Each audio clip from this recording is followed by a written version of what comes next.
Alabama football history. If you like the video today, please come and share it. I'm your host, Vincent Turner. And joining me today is two gentlemen that's going to tell you all about the University of Alabama and their top 10 players. Mr. Kevin the Bull Jones, one of the top high school coaches here in the Metro Atlanta area. He's coached at Riverdale. He's coached at Dutchtown. He's coached at Lovejoy. I hope I didn't leave one out. And he coached at Mount Zion. I'm sorry. He's going to help you out and help me with the list. The next gentleman that's going to help us with the 10 top players in Alabama football history. I don't have to say no more. The guy played the game at the highest level. He was a first-round pick of the Atlanta Falcons in the 1981 draft, 25th selection overall. He didn't go to Alabama, but his former head coach, Bobby Bowden, had some ties to Alabama because he played quarterback, I believe, in 1949. Then he transferred to Stanford. So Bobby Bowden coached at Florida State, and one of his greatest pupils, and the guy played the corner position at a high level, Mr. Bobby Butler. So if you like the video today, please come in and share this. We're going to break down the top 10 players in Alabama football history. So let's start at number 10. Kevin the Bull Jones, who makes your 10 on your top 10 list? Who comes in at number 10? I tell you what, guys, this stuff, it was so hard for me because, wait a minute, let me do this first. I'm going to get this right this time. I'm going to get it right today. Last time I put a hat on, they said that it didn't fit right. So this time. That's a nice looking hat, though. Yes. It's a special edition. It's a special edition. Okay, so listen. Okay, here's my first pick. And this, I'm going to go with the first Heisman Trophy winner at running back ever for Bama. Roll Tide. It is Mark Ingram. He is number 10 on my list. 42 career touchdowns, over 3,000 yards rushing. Brother Butler, who's number 10 on your list? Well, we was kind of thinking similar ways, Coach. But I got number 10, Heisman Trophy winner, running back out of Yulee, Florida, Derrick Henry. Florida boy. Florida boy. Okay, number 10 on my list is a guy that set the tone for the University of Alabama. I'm going to go way back. I'm going to go to 1926, Johnny the Mac Brown, most MVP in the Rose Bowl. Ended up being an actor. He's the one that set the tone for the University of Alabama. Johnny Mac Brown came in on number 10 on my list. Number 9, Coach Jones. Okay, here you have it. You're wondering why I had Mark Ingram 10. Well, because at number 9, I had the guy that blocked for him. And he has gone down in history. There's been several big time offensive linemen at University of Alabama, but this one is very special. Chris Samuels, big All-American. He's a 2-time All-American and Outland Award trophy winner at University of Alabama.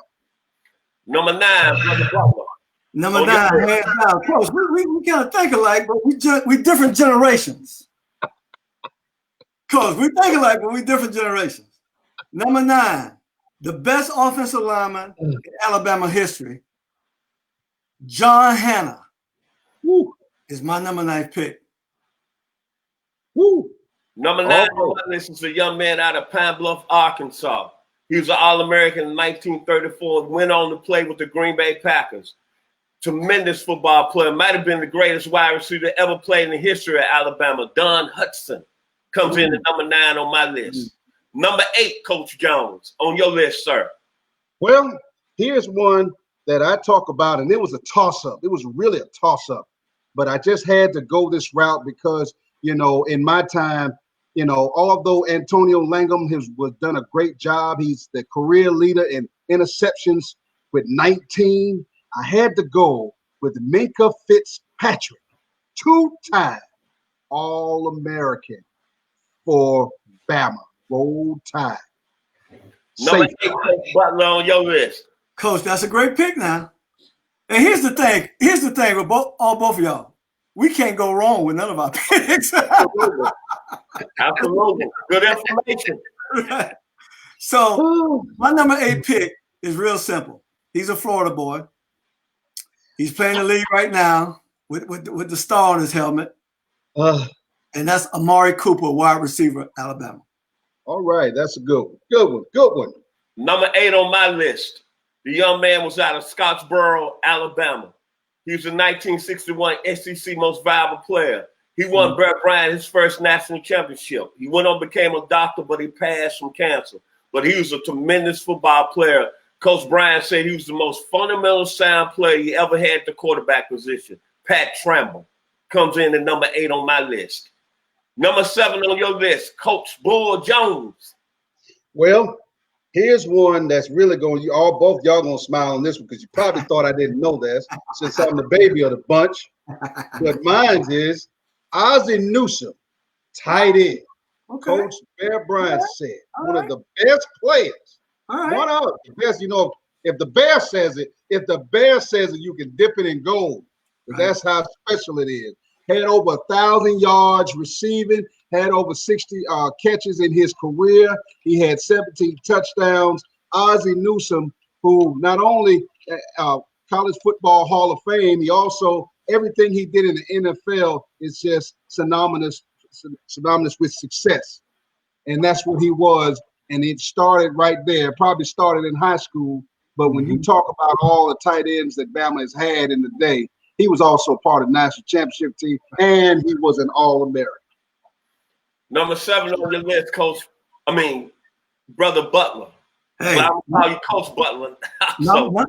Number 7 for me is the best center in NFL history, a young man by the name of Dwight Stevenson. Played for the great Don Shula for the Miami Dolphins. Dwight Stevenson, number 7. Number 7 on my list is a guy who came to the University of Alabama out of Western Pennsylvania. He brought what we call today swag. He was Hollywood. First round draft pick of the New York Jets. Won the Super Bowl in 1969. As I said, he comes out of that Western Pennsylvania area that produced Johnny Unitas, Joe Montana, Tony Dorsett, Mike Dicker. He went 29-4 at Alabama and won a national championship in 1964. Brother Butler and Coach Jones, I don't know if he was born or not, but he went by the name of Joe Willie Namath. Came in number 7 on my list. Hey, is that the guy that said he was going to win? Vincent, is that the guy who said he was going to win? Guaranteed to win. Roll Tide. Number 6, Brother Jones on your list. All right, guys, you ready for this? And I tell you what, Bobby, it sounds like I'm looking at your list and you were looking at my list last night. But somewhere along the line, my granddaddy used to always say, great minds think alike. That's right. Well, in this case, my number 6 guy is the most prolific receiver as far as yardage, touchdowns, and receptions ever in the history of Bama football. That's Amari Cooper. Had he's had over 3,400 yards in receptions. He 2-time All-American, one-time All-American. He had 228 catches in his career, and he also had 31 touchdowns. Fellas, out of all the receivers, and I know there's some good ones, and there's some in all different decades, but even the great Julio Jones, who, by the way, you know, his numbers don't add up as much because, of course, he was banged up a little bit. But you see what he's doing now in the NFL. He will be a future Hall of Famer. But Amari Cooper set the world on fire in the collegiate level. And once again, my common denominator, fellas, I always say at the end when I name these guys, All-American. Brother Butler. Well, Coach, let's say this. Every name we name are All-Americans on this list, right? My number 6 pick, man, what a great player this guy was. I mean, just an awesome player. He's no longer with us. All-time great Kansas City Chiefs. Mr. Derrick Thomas. Yes. Outside linebacker. Yes. Amazing player. Amazing player. And I tell you, that guy got it done. I think I don't know if he still holds, Vincent, the record on one game sacks in NFL. I think he had like 6 or 7 in Seattle in 1990. Yeah, exactly. So I mean, just a phenomenal player. Gone too soon. Yes, sir. Super talent out of Miami, Florida. Out 305, baby. South Miami High School. 305. Number 6 on my list is another Florida guy. He was All-American, All-SEC in 1977, 1978. He was the guy that made that goal line stand tackle on Mike Goodman of Penn State on the 1-yard line. He goes by the name of Barry Krause. Barry Krause. Comes in number 6 on my list. Big time. Number 5, Brother Jones. Krause had a very good career in the NFL, if I remember correctly. I was kind of young. 13 seasons with the Baltimore Colts. Indianapolis Colts. You might have seen him and ran away from him a couple of times. If I saw him, I did.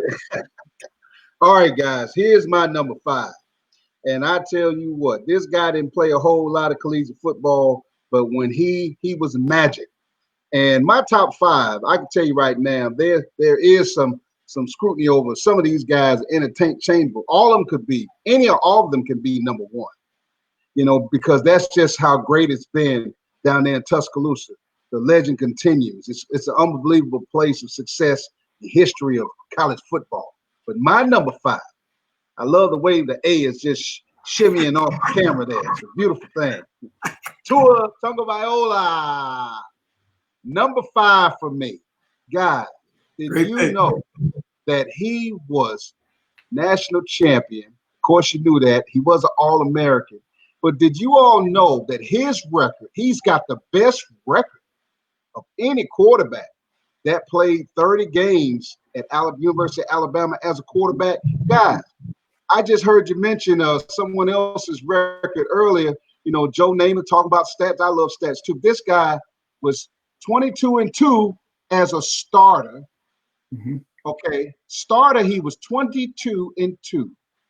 As a player, there's 8 more games his freshman year where he played in, and they won all 8. So that gave him a record of 30-2. Right. Oh, and by the way, that last game was when he came in against who. Right. And threw the touchdown passes as a true freshman, guys. Didn't redshirt. Of course, he's an All-American. Of course, he's one of the best that ever played. He's thrown for over 9,000 yards in his history in a brief time playing collegiate football. Guys, as I say, my top 5, we can flip them either way, but I put him at number 5, and no disrespect to those legends that are in the Hall of Fame that you guys have, but I'm sure if this guy when he did what he did in the collegiate level, it's college football Hall of Fame material. Number 5, Brother Butler. My number 5, we're getting good now. We're getting to that crown, right? Number 5, this kid came out of high school in 2008. He was everything. Number 1 receiver out of high school. I'll tell you what, Coach, the most impressive thing about him coming out of high school when I saw it, because it came out with my son. So I was looking at all those kids, right? Right. I've never seen a receiver have a highlight film as a blocking tape. Julio Jones is my number 5 pick, all-time receiver from the University of Alabama, Atlanta Falcons, Julio Jones. Wow. Julio Jones, knocking him out in the tape, Coach. Knocking him out, blocking. The punisher, the finisher. Coach. Good picks at number 5. Cannot argue with none of the 2 picks. Great football players. But my number 5, I'm a little bit old school, and I'm going to give homage to the guy who built the program, but brought the program from being dead to alive, of course, Bryant. I know Nick Saban's done a great job, so I'm a little more on the old school list today. But my number 5, they know him as the Italian Stallion. Outstanding running back, all SEC in 1971. And boy, he was a football player, had over 1,000 yards. Johnny Musso. The Italian Stallion comes in at number 5 on my list. Number 4, Coach Jones. Well, at number 4, and I know y'all probably don't think I can go back this far because, some of those people's names, no disrespect, all of my Bama fans out there, we're keeping it all love because it's just already, like the hat says, it's down there with greatness. Begins and ends, down there in Tuscaloosa, and hats. And I want to say, at the end of the day, I want to say hats off to all those fans that's a true Bama fans. They never change. They just know that at the end of the day, Tuscaloosa will rise again, and we will be in front of everybody playing for some national championship. But with that being said, mine is a two-time All-American. He was on the 1961 national championship team. Oh, wow. And he was a legendary. Not only is in the College Football Hall of Fame, he's in the NFL Football Hall of Fame. Some people think that he's the best ever at the University of Alabama. And like I said, 1 through 5, you can just flip a coin. It's okay. But I have Leroy Jordan from University of Alabama. Roll Tide. How about them Cowboys? How about them Cowboys? Excellent football player. Had 31 tackles in the 1962, I believe the 1962 Orange Bowl. Great football player. Coach Butler, number 4 on your list. My number 4 pick, Coach, you already picked him a while ago, but in my opinion, he deserved the top 5. And you get no better than that guy to catch all the balls he caught on a team that ran the wishbone. Ozzie Newsome, tight end. It's my number 4 selection on the all-time list. Ozzie Newsome, Wizard of Oz. The Wiz. Number 4 on my list. The young man was born in Columbus, Georgia. He left Alabama as the all-time interception leader with 16 interceptions. Okay. And that's how we got play up close and personal in 1982 against the University of Tennessee. And he took on Willie Joe. And to me, he was one of the best defensive backs ever seen play at the college level, outside yourself, Brother Butler. And he went on with a nice career with the Denver Broncos. And, man, he was a tremendous, tremendous cornerback. You know who I'm talking about, Brother Butler? Jeremiah Castillo. Great player. Number 4 on my list. Great player. Number 3, Brother Jones. Also want to piggyback, guys, on my number 4. I forgot to mention, you know how I'm a defensive guy. Leroy Jordan, his senior year, he was part of 6 shutouts. You know, in park ball, they call that goose eggs. I'm sorry. In high school, we call it goose eggs. Park ball, they call that donuts. You know, Bobby, I just figured that out. One of my coaches had just told me that, you know, on the park and rec level, they call it donuts, or travel park ball, they call it donuts. But in high school, we call it goose egg. Goose egg. Well, Leroy Jordan had 6 shutouts, those goose eggs. Wow. That means they didn't get a field goal. They couldn't buy a point. That's really big in college football, 6 shutouts. I wanted to mention that. Okay, so my number 3, when you know I'm a defensive guy, and I know the offensive guys, you always get all the shine. You know, they sneeze and scramble for 30 yards and hold the ball and throw it up in the air and receive a catch, and everybody jumps up screaming because it's a touchdown. They get all the love. But, you know, defense wins championships. So my number 3 is a linebacker who was a 3-time All-American. His name, well, let me tell you his stats first. He had over 280 career tackles, 21 sacks. He was the Lombardi winner, and he was seventh. He finished 7th in the Heisman balloting. He goes by the name of Cornelius Biscuit Bennett. Know you played against him, Bobby.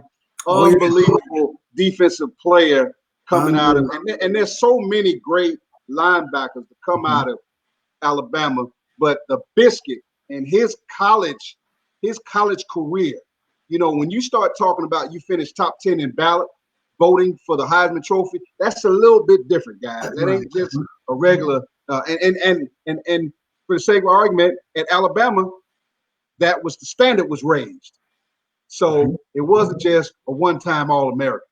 Right. Bama, that was easy. So we won number 3, Cornelius Bennett. Brother Butler, number 3 on your list. Well, that's pretty good. Well, y'all know I'm old school, right? But one thing about Brother Butler, he ain't stupid either. Our number 3 pick, I think, had he stayed in college, and I prayed that we really get a chance to see him for the next 10 years to play.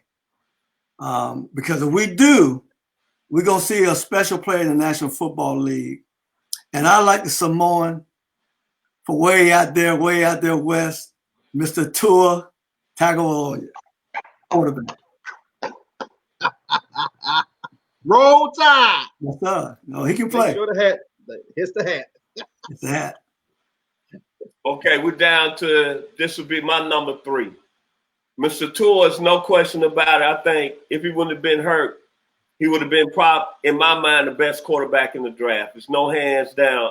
No disrespect to Joe Burrow. Right. But he's left-handed. So the guy that made my list at number 3, he was the first left-hand quarterback that really kind of put Alabama in that mix. Talk to me, baby. Only Alabama. Talk to me. They call it the Redneck Riviera.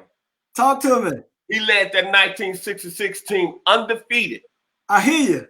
And their defense only gave up 10 points. But it was him throwing it to a guy that played wide receiver who ended up being a pretty good coach in Ray Perkins. Well, he's not with us right now, but he played with the Oakland Raiders. That's right. Yes. And man, he was cool, poised, and just a phenomenal football player. Kenny the Snake Stabler. So Yes, with Mr. Tua, I hope Mr. Tua is looking at some of his tapes, because if he follows Kenny the Snake Stabler, he's going to be a very successful football player on the next level. Kenny the Snake Stabler comes in at number 3 on my list. Mm-hmm. That's number great. 2, Coach Jones. Okay, this one, I know everybody that was born before 1970 would definitely say this guy should be the number 1 of all time. But, you know, I'm the baby of the group. I'm the baby Bama out the group. And so I go with who Bill Parcells also mentioned, along with the Bear Bryant, said that this young man was the best offensive lineman to ever play the game. And that is Big John Hanna. 10-time All-Pro, 2-time All-American, College Football Hall of Fame, NFL Hall of Fame. He is what the yardstick, the measurement stick is on an offensive lineman. He terrorized defensive linemen and defensive coordinators. You know, sometimes them linemen say, just run it behind me, coach. He was the man. The guy. I love watching film of this guy. And Andre Tippett, former linebacker, played New England Patriots, also played with this Big John Hanna. He told me stories about him. He said, man, this guy he would make defensive linemen cry. He is my pick as the number 2 player all time for Roll Tide. Brother Butler, your number 3 player. That's pretty good. My number 2 pick, Vincent. He just left your board.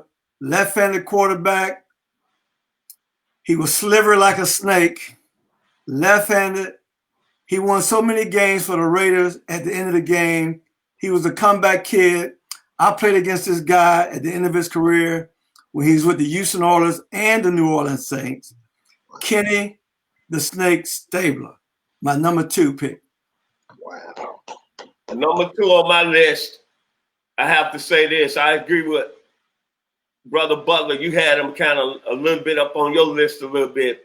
But the guy really, in my opinion, really changed the game from a split end and tight end position, then went on to a great career with the Cleveland Browns, go by the nickname the Wizard of Oz, played at Alabama from 1973 to 1977 out of Muscle Shoals, Alabama, one of the finest football players I ever seen play the game, both on the collegiate and professional level. Ozzie Newsome comes in at number 2 on my list.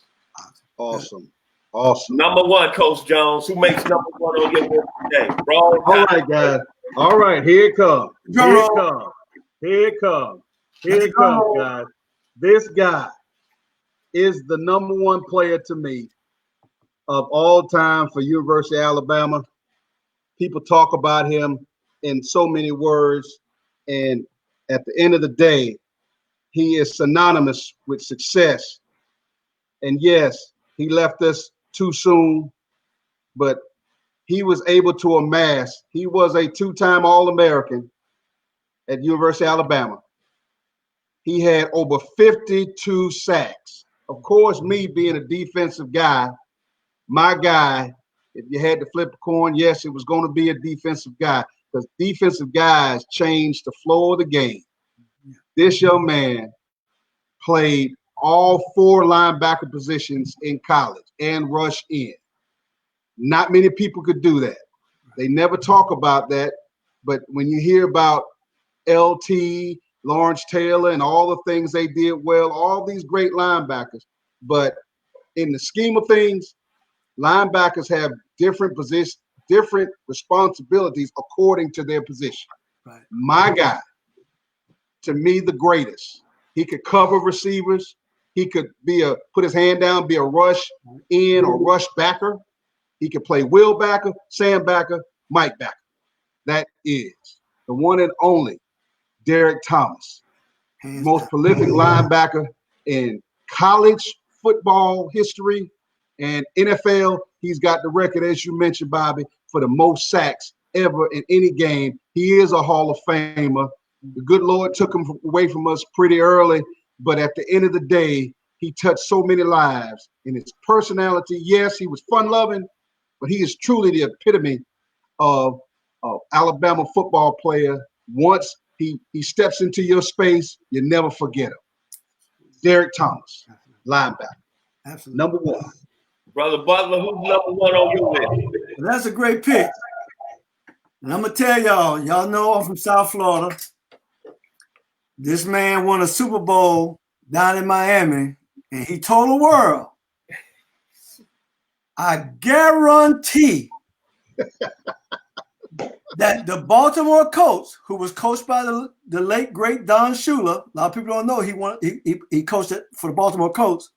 Oh, yeah. Johnny Unitas, Earl Morrall, no AFL team could beat the NFL, NFC team. And Johnny Unitas say, Joe Namath said, I guarantee a victory. And when he came out of that tunnel, Vincent, I see him now. He was shaking that number 1 finger just like that there. I told y'all. And there's something about guys like him. I put him on the same level like a Deion Sanders, like a Muhammad Ali. Guys who didn't have any fear to come out and speak their mind. Guys who had a certain amount of swagger, which breeds a lot of confidence. Hey, Willie Joe Namath. Yes. All-time greatest player for me in Alabama school history.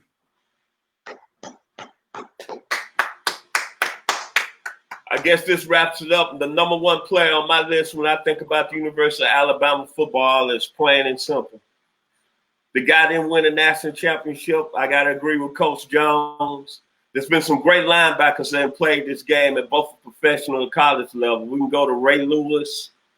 We can go Lawrence Taylor. We can go Hugh Green.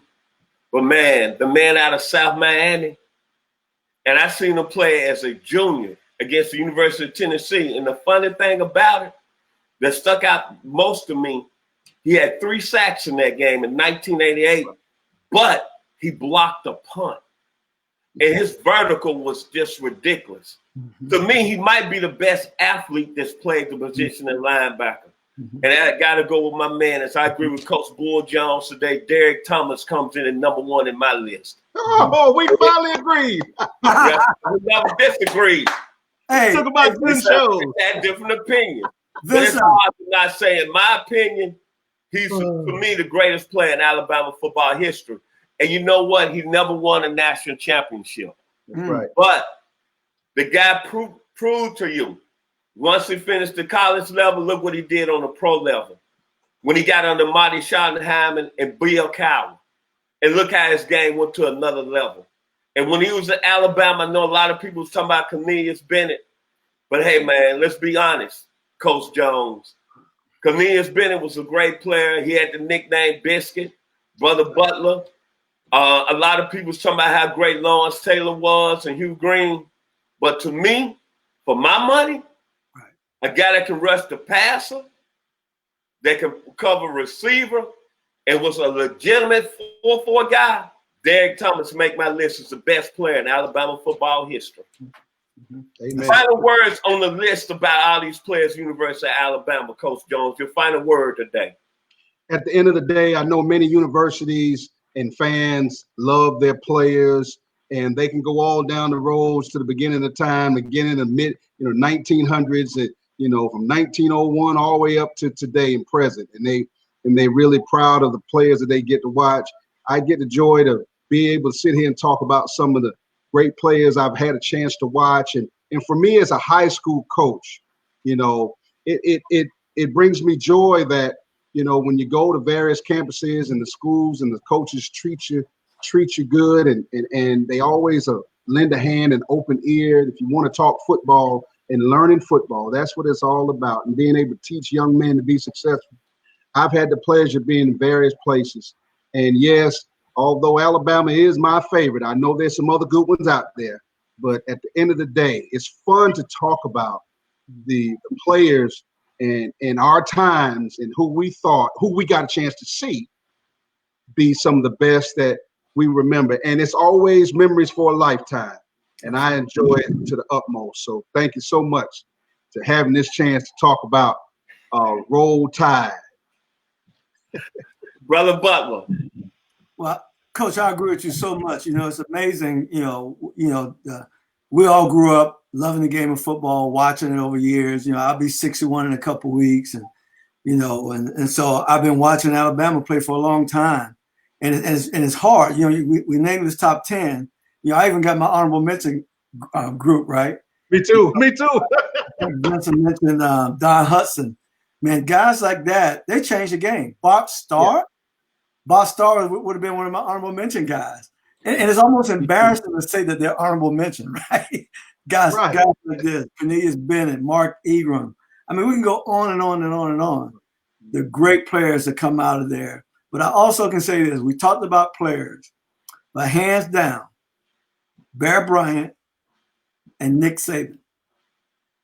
And Gene Stallings, for a short bit, Gene Stallings was there. Absolutely. Man, you can't get better head coaches than that. And to be able to recruit the state of Alabama, the whole Southeast. And when you're winning, hey, you're going to invite other guys like the guys from Florida. Hey, they want to come. They want to be a part of something great. And that program has been great for so long. So this has been an honor for me to even talk about these guys. And that being said, we'd like to say thank you for watching our video today. If you like it, please comment and share. Roll Tide. Roll Tide, roll. For you, Coach Jones. Enjoy our video today. If you like it, please comment and share. Coach Jones, he love Alabama, baby.